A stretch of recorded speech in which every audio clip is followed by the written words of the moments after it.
अरे बस रे, कमी पास रे. अरे कमी पासा पाहुणार रे सगळे आहे का इथे? एनडीआर पोहायला कोणीच नाही बरं. आपापली जिम्मेदारी. खेचा 1 2 हा जय.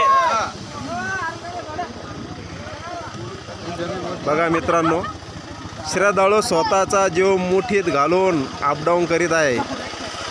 कोणत्याही प्रकारचे सुरक्षा नाही आहे. बघून घ्या. महाराष्ट्र माझा, जे जवान जे किसान म्हणतात रे, किसानावर काय वेळ आली पहा. स्वतःचा जुगाड करून अपडाऊन करत आहे श्रद्धाळू या महादेवाच्या मंदिराच्या दर्शनासाठी महाशिवरात्री निमित्त. हे बघून घ्या. हजारो पब्लिक या जुगाडामध्ये हे अपडाऊन करत आहे. कोणत्याही शासनाचं काही इथं नियोजन नाही.